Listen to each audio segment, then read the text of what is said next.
अस्सलामुअलैकुम स्टूडेंट। आज का हमारा जो लेक्चर है वो है विटामिन सी। हमने विटामिन के बारे में पढ़ा है। विटामिन जो है फिर उनमें वाटर सॉल्युबल है और फैट सॉल्युबल। फैट सॉल्युबल जो थे वो हम डी, ई, ए और के वो पढ़ चुके हैं। अब हमने वाटर सॉल्युबल जो है वो पढ़ने हैं। पेपर पॉइंट ऑफ व्यू से ये दो एमसीक्यूज तो तकरीबन ही पूछे जाते हैं कि वाटर सॉल्युबल कौन से हैं और फैट सॉल्युबल कौन सा है। तो विटामिन सी पढ़ लेते हैं। ये जो लेक्चर है फर्स्ट सेमेस्टर का है और ये एनेस्थीसिया, रेडियोलॉजी और एमएलटी तीनों डिपार्टमेंट के लिए है।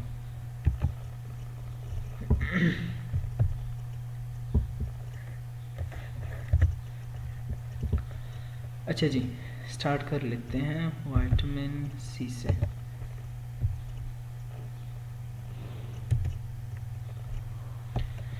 विटामिन सी एक डिजीज़ है जिसको कहते हैं स्कर्वी। सही है, प्रोनाउंस कोई जैसे भी करे कोई प्रॉब्लम नहीं है। कोई स्करी कहते हैं, कोई स्कर्वी कहते हैं, जैसे भी आप कहें आपकी मर्जी। तो विटामिन सी जो है इसको कहते हैं anti scorbutic vitamin. Anti scorbutic मतलब कि ये एंटी स्कर्वी है। मतलब कि मैं आपको हिस्ट्री थोड़ी सी बता देता हूँ कि ऐसा था कि किसी मुल्क में वो होते हैं मेरीन्स जो होते हैं, जो कि फोर्सेस हैं ना, समंदरी जो बेड़े होते हैं ये वाले। तो जो समंदरी वो है फौज होती है, उनमें क्या था कि वो लोग ऐसी चीज़ें अपने साथ लेकर जाते थे कि जिसको वो फ्रीज कर सके, स्टोर कर सके। तो वो जो सोल्जर्स थे उन्होंने क्या किया कि अपने साथ ऐसा फूड लेकर गए हैं, ऐसी फूड जिनको वो लोग स्टोर कर सकते थे। अब ऐसे कौन से फूड्स है आप लोग जानते होंगे कि अब मीट जो है वो हम स्टोर कर सकते हैं अगर फ्रीजिंग पॉइंट है हमारे पास। इसी तरह चिकन का जो मीट है या फ़िश हो गए या इसके अलावा कुछ और, तो ऐसी चीज़ें स्टोर की जा सकते हैं और बहुत वक्त तक फिर हम यूज़ कर सकते हैं इसको। तो उनका जो समंदर में सफ़र होता है वो 20 दिन या 25 दिन का होते नहीं है, 4 महीने, 5 महीने, 6 महीने ऐसे होते हैं। तो फिर क्या हुआ कि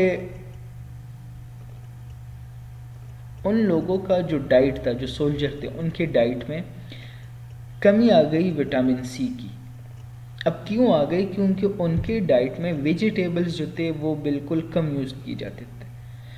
अगर आप ऑलमोस्ट देखें तो इस्तेमाल की ही नहीं जाते थे, क्योंकि स्टोर फूड में तो हम सब्जियां स्टोर ही नहीं कर सकते। और बहुत पहले की बात है, 19 सेंचुरी के स्टार्ट की बात है ये। तो उस टाइम में इतनी वो मॉडर्न में ही थी सब कुछ। तो उस वजह से जो सोल्जर्स थे उनके पास वेजिटेबल स्टोर करने की कोई फैसिलिटी नहीं थी। और वो लोग जो थे यूज़ करते थे तो मीट वगैरह जो है जिसको स्टोर कर सकते थे और बहुत वक्त तक हम यूज़ कर सकते हैं, तो वो यूज़ कर सकते। इसी तरह तो विटामिन सी की क्या आ गई, कमी आ गई उनमें। उन सबको एक डिजीज़ हो गई जिसको इन लोगों ने स्कर्वी नेम दी फिर। और उस डिजीज़ से तकरीबन 10,000 सोल्जर जो थे वो उनकी डेथ हो गई। फिर उनके बाद एक एक्सपेरिमेंट स्टार्ट हुआ। उस एक्सपेरिमेंट में क्या हुआ कि जो बाकी सोल्जर्स जब जाते थे तो उनको लाइम जूस हो गया या लेमन जूस हो गया, ये दी जाते थे, अपने साथ लेमन लेकर जाते थे कि अगर ये हमारे पास एक एक्सपेरिमेंट था ना कि अगर ये यूज़ करें तो फिर उनकी डेथ नहीं होगी, उनकी जो डिज़ीज़ है, स्कॉर्बिक डिज़ीज़ है, वो नहीं होगी।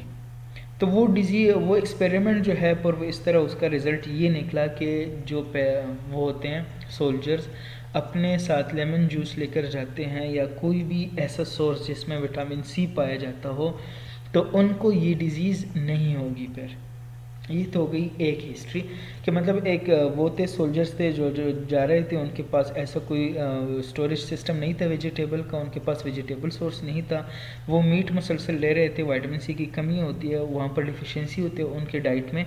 तो विटामिन सी उनको मुसलसल नहीं मिल रहा था तो उनकी बॉडी जो है वो उनमें डिकम्पोजिशन स्टार्ट हो गई, बहुत सारे रिएक्शंस जो थे वो स्टॉप हो गए, उनकी जो नॉर्मल मेटाबॉलिज्म जो थी वो डिस्टर्ब हो गई। तो उस वजह से उनको एक डिज़ीज़ हुआ जो फ्रेजाइल है, ब्लड वेसल्स फ्रेजाइल हो गए, बॉडी में जो है वो पेन होना शुरू हो गया, स्फोला जॉइंट्स जो थे उनकी स्वेलिंग स्टार्ट हो गई, ब्लड की कमी आ गई, स्किन जो है वो लिथार्जिक हो गया, ड्राई स्किन जो है वो हो गया, जिंजिवाइटिस जो है वो स्टार्ट हो गया उनको। तो ये सारी एक कंपोजिशन है, कम्बिनेशन है बहुत सारे उनकी टर्म्स की, तो वो इकट्ठे हो गई, स्कर्वी डिजीज़ हो गई उनको, और उनसे जो है डेथ कॉज हो गई बहुत सारे सोल्जर्स की। नेक्स्ट टाइम एक साइंटिस्ट आया, उसने जो है वो एक एक्सपेरिमेंट किया ऐसे कि जो लोग जा रहे थे सोल्जर, उनको जो है साथ में क्या दिया, लेमन जूसेस उनको दी, या लेमन दिया उनको, या कोई भी ऐसी सोर्स दी जिसमें विटामिन सी पाया जाता है।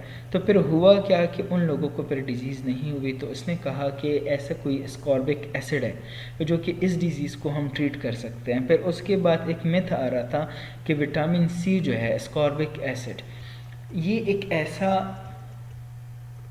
विटामिन है, एक ऐसा कंपाउंड है जो कि किसी भी डिज़ीज़ को क्योर कर सकता है, किसी भी डिज़ीज़ के ट्रीटमेंट में यूज़ हो सकता है।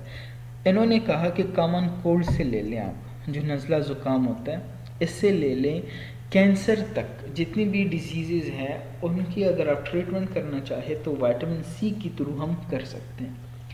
फिर बाद में ये बात आ गई कि नहीं, ऐसे तो नहीं है कि आप कॉमन कोल्ड जो है उसको ट्रीट करें, लेकिन आप विटामिन सी से इसकी फ्रिक्वेंसी जो है वो कम कर सकते हैं।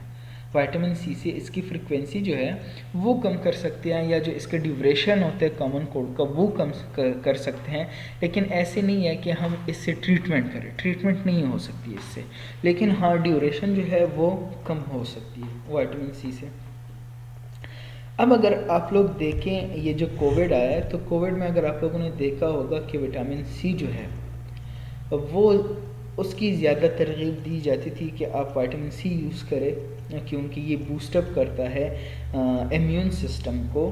तो विटामिन सी इस बेस पर जो अभी हम कोविड के लिए यूज़ करते हैं कि विटामिन सी का ज़्यादा इस्तेमाल करें, जो कैल्शियम वो आते हैं CAC जो टैबलेट आते हैं, इनको यूज़ करें।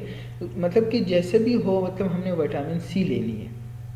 और विटामिन सी क्यों? क्योंकि सबको सिर्फ एक ही बात पता है कि वो इम्यून सिस्टम को बूस्टअप करता है, इम्यून सिस्टम को बूस्टअप करता है। तो उसकी वजह से जो है वो आपका इम्यून सिस्टम स्ट्रांग होगा और कोविड आपको अटैक नहीं करेगा। अगर अटैक कर भी लेता है तो आप फाइट करेंगे उसके साथ आपके इम्यून सिस्टम। तो जैसे अभी हमने एक बेस बनाया कि विटामिन सी लें, इसी तरह पहले ज़माने में भी विटामिन सी का ये एक मिथ या बेस बना हुआ था कि विटामिन सी जो है वो कॉमन कोल्ड से लेकर कैंसर तक जितनी भी डिजीज़ है सब कुछ क्योर कर सकते हैं। ये है विटामिन सी की कुछ हिस्ट्री है कि विटामिन सी जो है वो पहले लोगों में क्यों जाना गया, क्यों आया, फिर उसके बाद अब विटामिन सी की केमिस्ट्री आप देखें कि विटामिन सी असल में है क्या। विटामिन सी जो है ये तो विटामिन के थ्रू से इसको नाम दिया गया है, लेकिन इसकी स्ट्रक्चर को हम कहते हैं एस्कॉर्बिक एसिड, जो कि एक हेक्सोज डेरिवेटिव है, मतलब कि 6 कार्बन आप हेक्सोज कह सकते हैं। स्ट्रक्चर अगर आप इसका देखें तो कार्बन के वो ग्लूकोज की तरह है, मोनोसेक्राइड्स की तरह इनका स्ट्रक्चर है। लेकिन अगर आपसे कोई पूछे कि विटामिन सी को और कौन सा नाम लेते हैं तो एस्कॉर्बिक एसिड इसको कहते हैं, सही है। जैसे कि विटामिन डी को हम कोलिकल्सिफेरोल कहते थे, और इसी तरह विटामिन सी को जो है हम एस्कॉर्बिक एसिड कहते हैं। विटामिन ए को जो है हमने क्या नाम लिया था, रेटिनॉइड्स या रेटिनॉल या रेटिनॉल जो है वो हमने नाम दिया। तो विटामिन सी को जो है वो एस्कॉर्बिक एसिड कहते हैं। अब एस्कॉर्बिक एसिड जो है वो एसिडिक इन नेचर है, तो रिड्यूसिंग एजेंट है। एसिडिक प्रॉपर्टी क्यों है? क्योंकि इनोलिक हाइड्रोक्सिल ग्रुप्स हैं इनमें, इनोल्स का। आपने ये प्रॉपर्टी याद रखनी है कि रिड्यूसिंग एजेंट है, एसिडिक प्रॉपर्टी रखता है, स्ट्रक्चर जो है वो मोनोसेक्रम की तरह है। अब जब आप एस्कॉर्बिक एसिड की ऑक्सीडेशन कर लें, अब ऑक्सीडेशन क्या है कि आप दो तरीक़ों से ऑक्सीडेशन कर सकते हैं। तो या तो किसी मॉलिक्यूल को आप ऑक्सीजन दे दें या किसी मॉलिक्यूल से आप हाइड्रोजन हटा दें। तो इन दो कंडीशंस में उस मटेरियल जो भी कंपाउंड है उसकी ऑक्सीडेशन हो जाएगी। तो जब एस्कॉर्बिक एसिड से हम हाइड्रोजन रिमूव कर देते हैं, एस्कॉर्बिक एसिड से हाइड्रोजन रिमूव कर देते हैं तो क्या हो जाता है, ऑक्सीडेशन हो जाती है। और ऑक्सीडेशन से नया जो कंपाउंड बनता है उसको कहते हैं डीहाइड्रो एस्कॉर्बिक एसिड, मतलब कि हाइड्रोजन को रिमूव किया गया ना, तो dehydro ascorbic acid, and this reaction is reversible. तो अगर आपसे ये पूछे कि बॉडी में विटामिन सी जो है वो कौन सी कंडीशन में रहता है, तो वो रिड्यूस्ड फॉर्म में रहता है। अगर आपसे ये पूछे कि एस्कॉर्बिक एसिड ये रिड्यूस्ड फॉर्म है कि ऑक्सीडाइज्ड फॉर्म है, तो एस्कॉर्बिक एसिड रिड्यूस्ड फॉर्म है।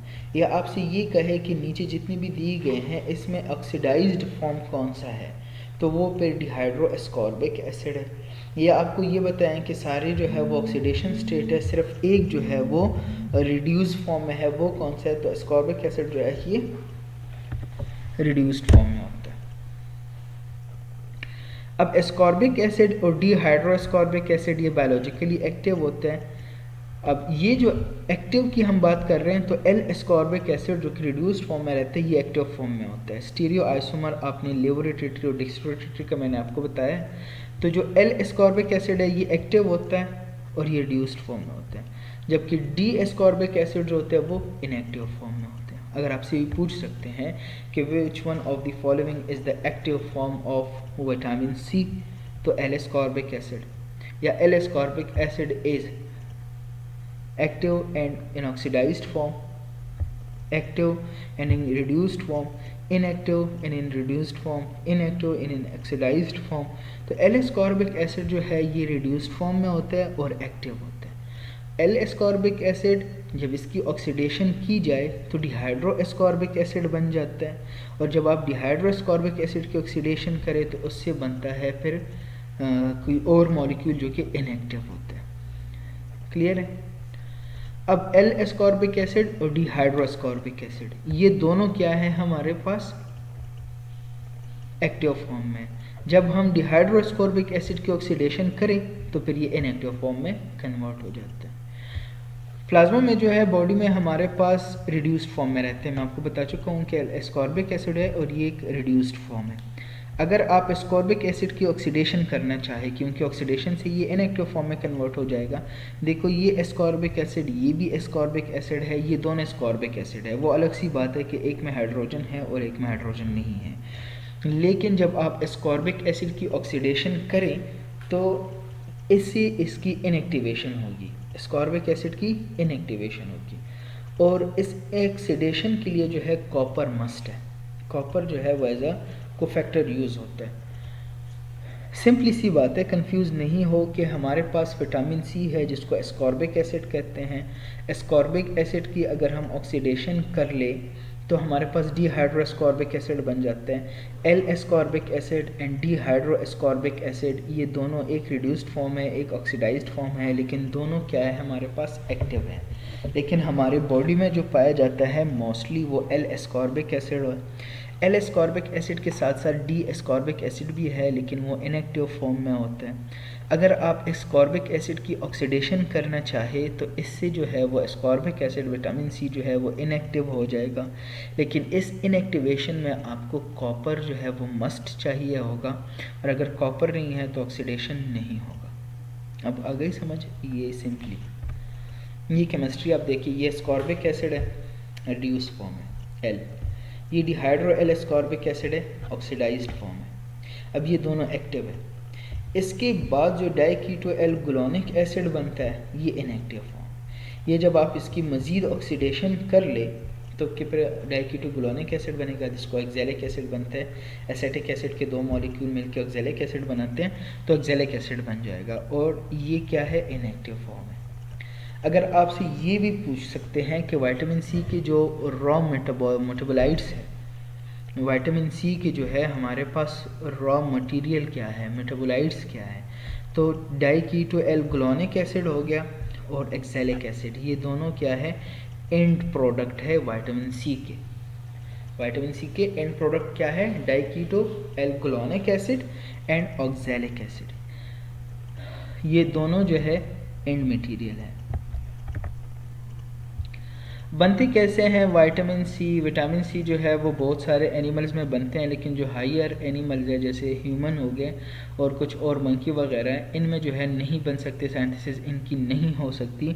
तो आपको मस्ट जो है वो डाइट में लेना होगा। अब क्यों नहीं बन सकता? क्योंकि हमारे पास ग्लूकोलेक्टोन ऑक्सीडेज एंजाइम नहीं है जो कि डाइकीटोग्लूकोनिक एसिड को किस में कन्वर्ट करे, वापस विटामिन सी में कन्वर्ट करे। अब ये जो रिएक्शन है ये देखिए, आप इसको फॉरवर्ड और बैकवर्ड दोनों, मतलब कि ये इरिवर्सिबल रिएक्शन है। लेकिन ये जो रिएक्शन है ये वन साइडेड रिएक्शन है, सही है, वन डायरेक्शन है। ये सिर्फ रिवर्स फॉरवर्ड जा सकता है, रिवर्स में नहीं आ सकता। तो हमारे पास एंजाइम चाहिए होता है जिसको कहते हैं एल ग्लूकोलेक्टोन ऑक्सीडेज। ये क्या कहता है, ग्लूकोलेक्टोन को जो है वापस विटामिन सी में कन्वर्ट करते हैं। और ह्यूमन में जो है ये एंजाइम नहीं पाया जाता, डिफिशियंसी है। तो इस वजह से ह्यूमन जो है वो विटामिन सी नहीं बना सकता डाइकीटोग्लूकोनिक एसिड से। तो इसलिए मस्ट होगा कि विटामिन सी को हम डाइट में लें। एक दफ़ा फिर से देखें, इजी। ये है डाइकीटोग्लूकोनिक एसिड। कुछ एनिमल्स हैं जो कि इसको वापस कन्वर्ट करते हैं विटामिन सी में, और इसको कन्वर्ट करने के लिए इनको चाहिए होते हैं ग्लूकोलेक्टोन ऑक्सीडेज।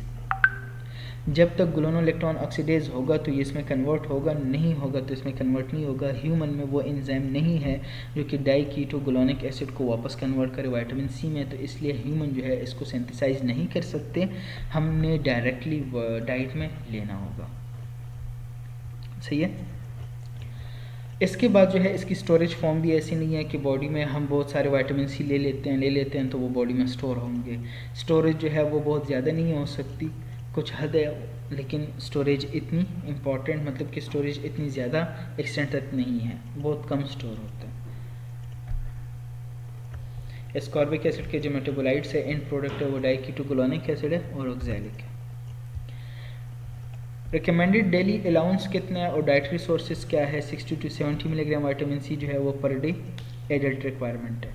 लेकिन अगर वो वोमेन है और प्रेग्नेंट है या लैक्टेशन कर रही है तो उसको 20 to 40% इंक्रीज़ चाहिए होगा। ये सिट्रस फ्रूट हो गया, जैसे कि वो हो गया माल्टा हो गया, कीनो हो गया, तो ये सारी चीज़ों में जो है हमारे पास पाया जाता है। गूसबेरी, आंवला इसको कहते हैं, इंडियन गूसबेरी है, उसमें सबसे ज़्यादा इसमें पाए जाते हैं। गावा, ग्रीन वेजिटेबल्स, अमरूद हो गए, सब्जियां वगैरह, टोमेटोज़, पोटैटो, मतलब कि अगर आप देखें तो यहाँ पर तकरीबन सारा वेजिटेबल्स का ही नाम लिया जा रहा है। तो जो मैंने आपको हिस्ट्री बताई उनको इस वजह से स्कर्वी हो गई थी कि उनके डाइट में वेजिटेबल बिल्कुल थे ही नहीं। तो इस वजह से विटामिन सी जो है वो ह्यूमन बॉडी में एड्रिनल ग्लैंड और गोनेड्स में पाया जाता है, मिल्क में नहीं पाया जाता विटामिन सी। हाँ, अगर फोर्टिफाइड मिल्क है, एक होते हैं प्योर मिल्क जो कि मतलब फोर्टिफाइड नहीं होती, उसमें कुछ मिलावट नहीं होती, वो डायरेक्टली प्योर मिल्क है, हम जो है भैंस से या गाय से ले लेते हैं डायरेक्टली। एक फोर्टिफाइड होते हैं जो कि कंपनी वाले तैयार करते हैं, कुछ इंडस्ट्रीज़ जो है, मिल्क इंडस्ट्रीज जो है वो इनको तैयार करते हैं, तो वो फोर्टिफाइड मिल्क होते हैं। फोर्टिफाइड इसको कहते हैं कि हर एक डिजीज़ के मुताबिक उसको बनाया जाता है, तो उनमें पाया जाता है। लेकिन जो प्योर मिल्क होगा उसमें एस्कॉर्बिक एसिड नहीं पाया जाता। अब आ जाए फंक्शन पर। अब जो है फंक्शन है, तो फंक्शन में collagen formation, bone formation, iron, folic acid, corticosteroids. Collagen formation जो है इनमें सबसे ज़्यादा रोल है जो हाइड्रोक्सी लाइसिन है और हाइड्रोक्सी प्रोलीन, ये कन्वर्ट होते हैं फिर कोलेजन में, प्रोटोकोलेजन होता है फिर वो कोलेजन में कन्वर्ट होते हैं। तो ये जो हाइड्रोक्सी प्रोलीन को हम जब कन्वर्ट करते हैं प्रोटोकोलेजन में, तो उसके लिए ज़रूरी है विटामिन सी। मतलब आपसे ये ऐसे नहीं पूछते कि विटामिन सी जो है उसका आप रिएक्शन बता दें कि वो कैसे कोलेजन की सिंथेसिस करते हैं, वो कैसे हेमोग्लोबिन की जो है वो फॉर्मेशन करते हैं। आपसे पूछ सकते हैं कि are of the following are related to the function of vitamin C except, सही है। तो कोलेजन फॉर्मेशन जो है वो करता है स्किन की, स्किन ड्राई करने नहीं देता। सबसे बड़ी बात वूंड हीलिंग जो है, ज़ख़म का भर जाना, विटामिन सी का ज़्यादा रोल उसमें। इसी तरह बोन फॉर्मेशन जो है उसमें भी रोल है इसका। आयरन, अगर आप आयरन देखें तो ऐसे नहीं है कि हेमोग्लोबिन जो है वो डायरेक्टली ऐसे बन के आरबीसी में इन हो जाता है। हेमोग्लोबिन कैसे बनता है कि ग्लोबिन चेन अलग से बनते हैं, प्रोटोफॉर्फायरिन रिंग्स अलग से बनते हैं, फिर इनका इनकॉर्पोरेशन होता है। तो जब आप आयरन को एब्जॉर्ब मतलब डाइट में ले लेते हैं आयरन को, फिर उसके बाद इसकी एब्जॉर्प्शन होती है। तो इस आयरन की एब्जॉर्प्शन में विटामिन सी का बहुत बड़ा रोल है। विटामिन सी की कमी जिसमें हो तो आयरन की एब्जॉर्प्शन उनमें इफ़ेक्ट होती है, और जब आयरन की एब्जॉर्प्शन इफ़ेक्ट हो तो हेमोग्लोबिन की फॉर्मेशन जो है वो तो इफ़ेक्टिव होगी, तो एनीमिया कॉज हो सकता है। फॉलिक एसिड के मेटाबॉलिज्म डिहाइड्रोफोलेट DH4 इसको कहते हैं। तो जब भी फॉलिक एसिड को हमने एक्टिव फॉर्म में लेकर आना होता है तो डिहाइड्रोफोलेट जो है उसमें हम कन्वर्ट करते हैं इसको, और इसके बाद फिर ये फॉलिक एसिड में कन्वर्ट हो जाता है। तो जब फॉलिक एसिड में कन्वर्ट करना होता है तो इस रिएक्शन में भी विटामिन सी ज़रूरी होता है। कॉर्टिकोस्टेरॉइड जितने भी हमारे पास वो है एपिनेफ्रीन, नॉर एपिनेफ्रीन, और बाकी जो कॉर्टिकोस्टेरॉइड्स हार्मोन्स है ग्लूकोकॉर्टिकॉइड, एड्रेनल क्ले, उनमें भी उनकी साइंथेसिस में भी विटामिन सी इसेंशियल है। जिस तरह विटामिन ए जो था वो विटामिन ई को प्रोटेक्ट कर रहा था, और फिर विटामिन ई जो है वो विटामिन ए को प्रोटेक्ट कर रहा था, तो सेम इसी तरह विटामिन सी जो है वो विटामिन ए और ई दोनों को प्रोटेक्ट करता है। ये जो है इंक्रीज इम्यूनोलॉजिक फंक्शन, ये अभी आपको मैंने कोविड का बताया कि विटामिन सी जो है वो इम्यून सिस्टम को बूस्टअप करता है, और फिर बंदे में जो हमारे फाइटर सेल्स है, जो हमारे WBCs हैं, वाइट ब्लड सेल्स, ल्यूकोसाइट्स जो हैं, वो क्या करते हैं, बूस्टअप हो जाती है, इनकी फॉर्मेशन इंक्रीज़ हो जाती है, इनकी साइंथिसिस इंक्रीज़ हो जाती है, और इन्फेक्शन को कम करने में मदद करते हैं। कैटरेक्ट जो है वो आई डिज़ीज़ है, उसको भी ख़त्म करते हैं, वहाँ पर ग्लूकोज का जम जाना उसको नहीं मतलब ग्लूकोज की कम्युलेशन को कम करते हैं। इसके अलावा कुछ और ऐसे पॉइंट्स हैं जिससे कैटरेक्ट कॉज होते हैं। तो कैटरेक्ट जब विटामिन सी की कमी हो तब कैटरेक्ट के चांसेस ज़्यादा है, विटामिन सी की डिफिशिएंसी ना हो तो कैटरेक्ट फिर नहीं होता। तो collagen formation, bone formation, iron की एब्जॉर्प्शन, फॉलिक एसिड की साइंथेसिस, कॉर्टिकोस्टेरॉइड, अदर विटामिन्स की स्पेरेज करना, इम्यूनोलॉजिकल फंक्शन हो गए, ये विटामिन सी के फंक्शन है। आपसे ये पूछ सकते हैं, लेकिन इनका मैकेनिज्म जो है मुश्किल है कि आपसे पूछें।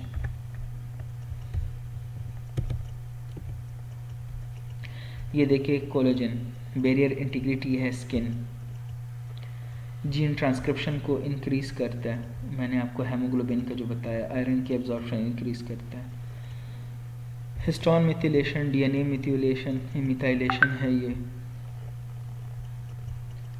कैटिकोल अमाइन जो कॉर्टिकोस्टेरॉइड मैंने आपको बताया, एपिनेफ्रीन और नॉर एपिनेफ्रीन। तो ये सारे है असल में क्या, विटामिन सी के फंक्शंस हैं। अगर विटामिन सी की डिफिशियंसी हो जाए तो कौन सी डिजीज़ काज होगी, तो स्कर्वी डिजीज़ कॉज होगी। उसमें क्या होता है कि स्पॉन्जी और सोर गम्स होते हैं, सबसे पहले जो है वो गम से जो है ब्लीडिंग आना स्टार्ट हो जाता है, टीथ जो है वो लूज़ हो जाते हैं। एनीमिया, वही बात है कि एनीमिया क्यों होगा, आयरन की एब्जॉर्प्शन कम, जॉइंट्स क्यों स्वेल होंगे, क्योंकि प्लाज्मा का लेवल ड्रॉप्स होगा। इसके अलावा वहाँ पर जो है क्रिस्टल जो है वो बनना स्टार्ट हो जाते हैं, और क्रैम्प्स जो है मसल्स का वो आ रहा है। ब्लड वेसल्स जो है इनकी इंटीग्रिटी भी मेंटेन रखते हैं विटामिन सी, तो जब विटामिन सी की कमी होती है तो ब्लड वेसल्स भी क्या हो जाते हैं, फ्रेजाइल हो सकते हैं। इम्यून सिस्टम कॉम्पिटेंट हो जाता है, इम्यूनो कॉम्पिटेंसी जो है वो कम हो जाता है, कॉम्प्रोमाइज्ड हो जाता है, और वूंड हीलिंग जो है वो डिले हो जाती है। मतलब कि अगर ज़ख़म लग जाए तो होना चाहिए था कि 3 दिन में सही हो जाए, और वो हफ्तों में टाइम ले लेता है। तो ये विटामिन सी की डिफिशिएंसी में ये भी है।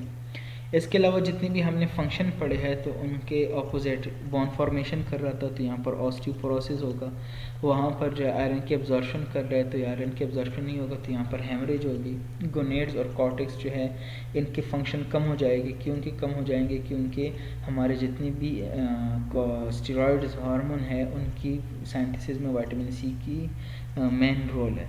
तो वो अगर कम होंगे तो एड्रेनल कॉर्टेक्स और गोनेड्स का जो फंक्शन है ये भी कम होगा।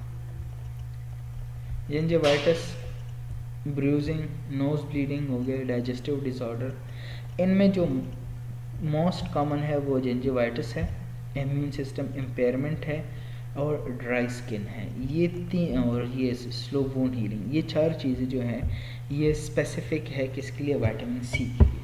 वैसे ब्रूजिंग जो है ये तो विटामिन ए में भी हो रहा था, जॉइंट पेन जो है विटामिन डी में भी हो रहा था, स्प्लिटिंग हेयर जो है ये भी विटामिन ए और ई दोनों में हो रहा था, डाइजेस्टिव ट्रैक्ट जो है वो विटामिन डी रिलेटेड ज़्यादा है। लेकिन gingivitis, slow wound healing, dry skin, immune impairment, ये 4 जो है मोस्ट स्पेसिफिक है विटामिन सी के लिए।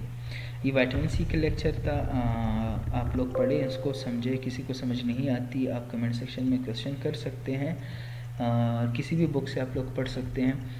पेपर पॉइंट ऑफ व्यू से जो चीज़ इंपॉर्टेंट होती है वो मैं आपको हाईलाइट कर देता हूँ, बता देता हूँ कि आपने ज़्यादा पढ़ना है।